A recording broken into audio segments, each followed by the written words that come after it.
Hello, hope you're doing well. I just had a restorative yoga class and I couldn't keep myself from laughing, but at least I didn't do it loudly. At a certain point, I was having a realization and I wanted to share what that was about. Lately, it's come up in conversation and I felt it in me where there's been techniques that we've been using in recent years to help ourselves feel better, but they don't work for everyone or they don't work in all circumstances. The first example I wanted to share was when I left the spiritual community and I was sort of on my own in this space of freedom to be what I want, do what I want, however what I want, believe what I want. There wasn't something that I needed to line up to. I'm sitting and I'm meditating and I hear this voice that says, "I hate you." Sorry, I'm laughing because that's the opposite of when you meditate. It's supposed to be because you get to connect with yourself and you connect with God and you feel better.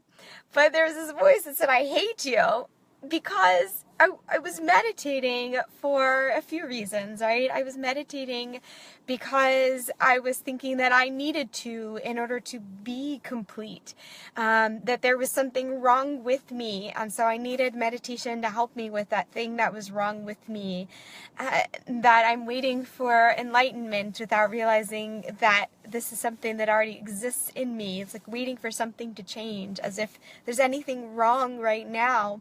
That's the message when we say I hate myself. It's when we're saying there's something wrong with me right now and I need to take this action. The meditation is a wonderful thing. It's just, why are you doing it?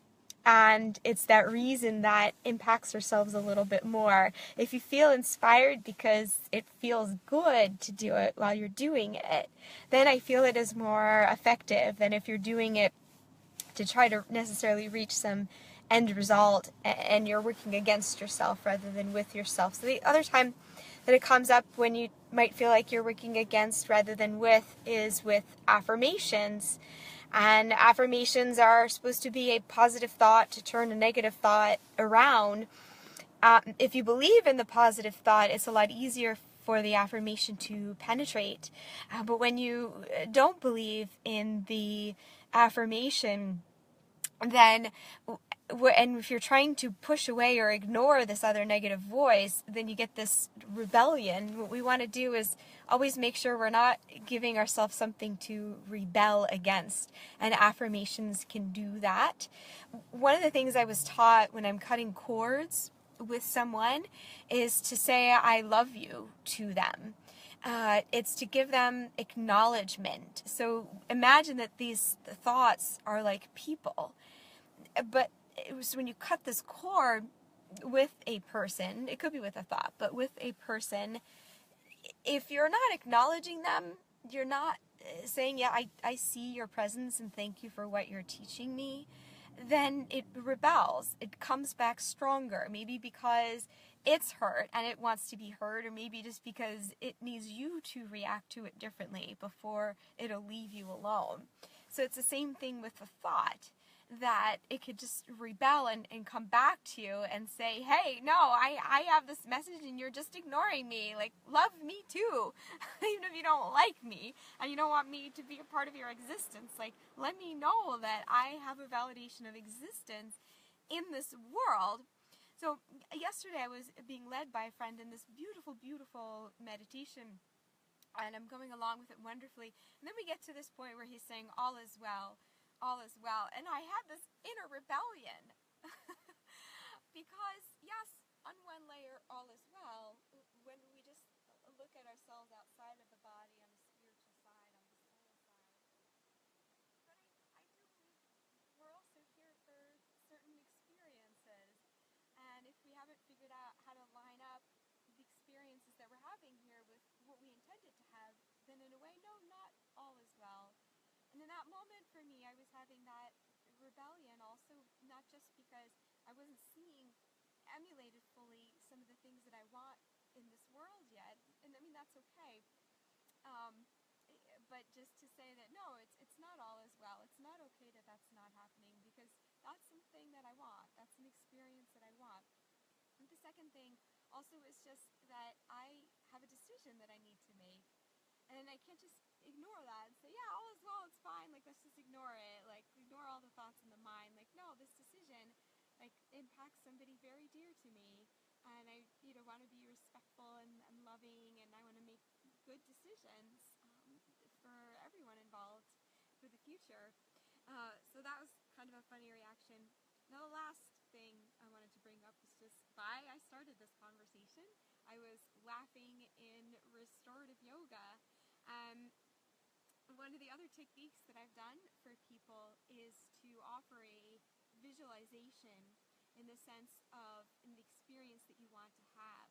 And if we're not having that experience right now, we can visualize it and you feel better. And it feels like you're having the feelings that you want to have.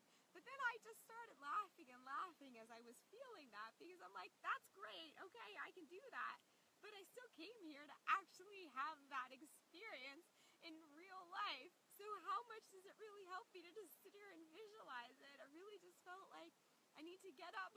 I didn't get up because I wanted to be relaxing at that moment. But when I'm done relaxing, I get up and go out and take the actions to make the thing happen that you want to be happening in life. And I had this other thought too about, if you think you need to have something in life in order to be happy, and you're unhappy, I don't think you're necessarily unhappy, but it's more that you haven't lined up your life yet with your intention for your life. And so in a way you think you're unhappy. Your soul's not unhappy.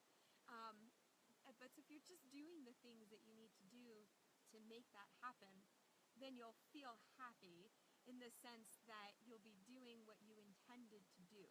So we're following through with our game plan.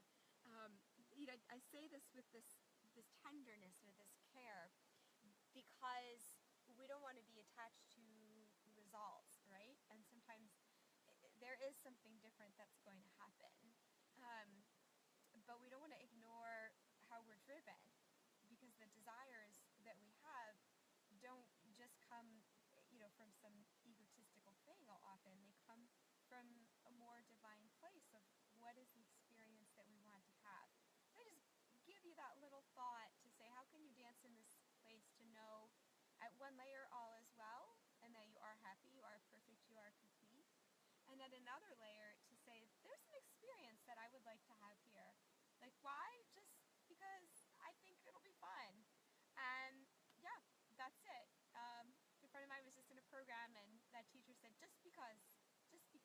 And you can add to that, it'll be fun.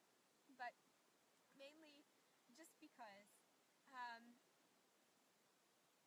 But yeah, just be careful of putting things into a sequence to say, I will be okay if something else happens, in the sense of your inner being, because your inner being is always fine, and you could find that at any moment. But am I okay with what is happening outwardly? Differentiate between those questions. Hopefully that makes sense. Differentiate between what's happening in the outer world versus the inner world. Inner world is good. Outer world, wanting to match a certain experience, which creates a sensation in the inner world. Know that your inner world can feel that at any moment, like I said, by visualization. But that may not be the way in which you want to feel that. You might